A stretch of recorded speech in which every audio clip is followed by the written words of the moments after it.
Inside this case lies the most expensive Nintendo Switch controller that you can buy on the market right now. But is it worth the hefty price tag? I don't know, but we're about to find out. Okay guys, here we have the Fusion by Power A. Mine came shipped in this plastic wrap here, so let's go ahead and take this out of the plastic.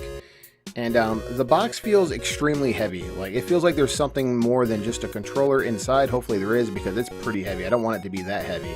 Here's the back. Really nice packaging. Probably the best packaging I've seen so far with a controller. I mean, it better be. This thing costs like $100, so let's go ahead and see what we have inside. And indeed, it does come with, it looks like a case. For $100, I mean, it better come with something. That's all I gotta say. It does have, let's see. I'm assuming this is instructions, but it's coming in this little fancy envelope. Usually when you get instructions, it doesn't come in a fancy envelope, but once you spend $100 for a controller, I guess there you have it. You have instructions that you'll probably never use. I'm sure everyone knows how to sync up their controller to their Switch by now, so let's go ahead and toss that to the side. And let's see what you guys all came here for. And this is the Fusion controller with a case. This case is actually very premium. Feels pretty good to the touch here. It has the Fusion logo on the front. Pretty basic. Let's go ahead and unzip this bad boy and see what we got inside. I'm pretty excited, I'm not gonna lie. And we got some more pack. They really did package this very well. So as you can see, it's more plastic. They're really protecting this controller for you.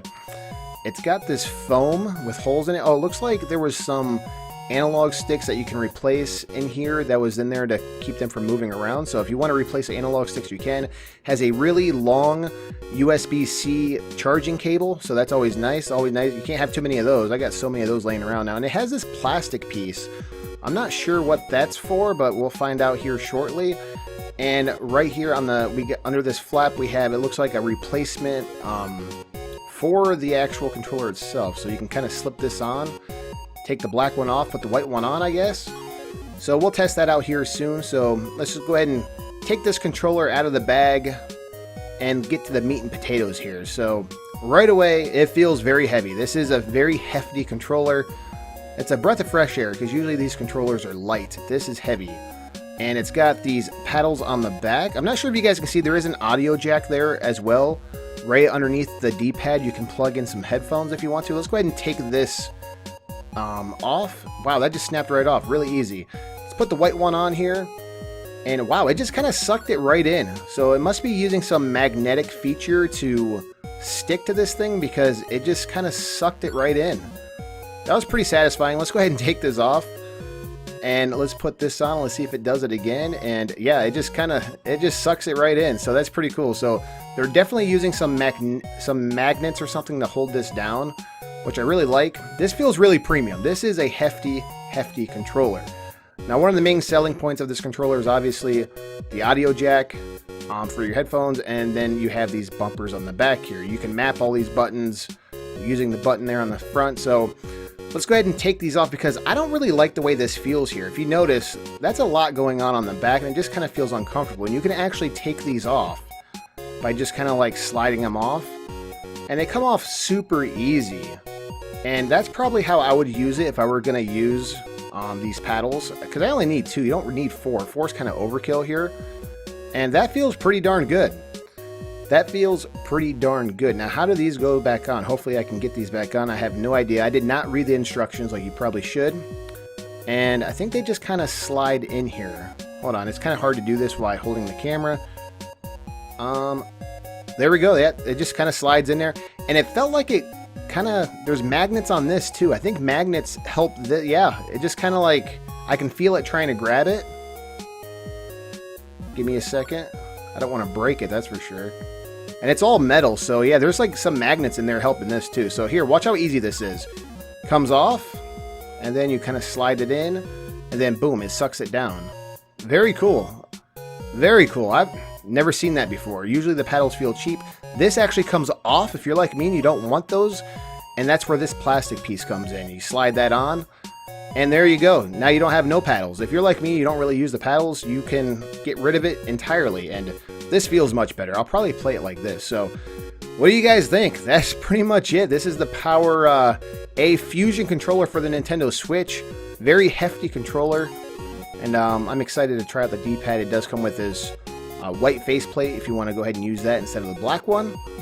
And that's pretty much it, guys. Definitely let me know what you guys think in the comments below, because this is an expensive controller, to say the least. Well, I got done testing out the controller. I played with it quite a bit, and one thing I noticed right away, there's no rumble on this controller. We're not talking HD rumble. We're talking no rumble at all. And there's no NFC reader, so you can't scan amiibos or anything like that. So that could be a turnoff for a lot of people, especially when you're talking about spending $100 on a controller. So the Nintendo Switch Pro controller is like $60, and this is $100. And I've actually seen Nintendo Switch Pro controllers on sale anywhere between $40 to $50. So if you can get it for $40, I mean, we're talking like you're spending almost over double the amount for this controller, and it offers no HD rumble or rumble at all. Honestly, there's no rumble, and it has no can't scan your amiibos or anything. It does have a headphone jack, which would be really useful, but in order to actually make this headphone jack work, you have to actually have a wired connection. So you have to still run a cable to your controller to your Nintendo Switch, then the headphone jack will work. You can't just use your Nintendo Switch, Fusion controller wirelessly and plug in the headphones like you think you could. No, you still need to wire your controller to the system. So, and honestly, it just kind of makes it pointless, if I'm being completely honest, because if you still have to have your Nintendo Switch controller hooked to your Switch, why does it matter if you have a headphone jack? I mean, it doesn't make sense to me. The whole point of it would be wireless. So I don't know. I have mixed feelings about this. The controller works really well. It has a lot of weight to it. You definitely feel like you're playing with a quality controller, but for $100, I just don't know if I can recommend it, just because, like I said, you can't scan your amiibos. There's no rumble at all. It does have a nice headphone jack, but it's kind of useless because you still need to have it connected to your Switch in order to use it. So really, really weird. I expected the headphone jack to kind of work without having to have a wired connection with the controller, but that's not the case. So now you know. There you go. It's $100 if you are interested in picking this up, because there is a really cool feature to this. Like I said, those paddles on the back, if you are a real competitive gamer and you feel like that's going to give you an edge, those paddles work really well, and you can kind of move them around and stuff. So if that's enticing to you and you like the way this controller looks, I will have a link below, and you can buy this on Amazon if you want to go ahead and purchase that. Like I said, the link will be in the description below. Pretty much all for right now, guys. Leave a comment below. Let me know what do you think of this controller, and there'll be more to come shortly, guys. Thanks again.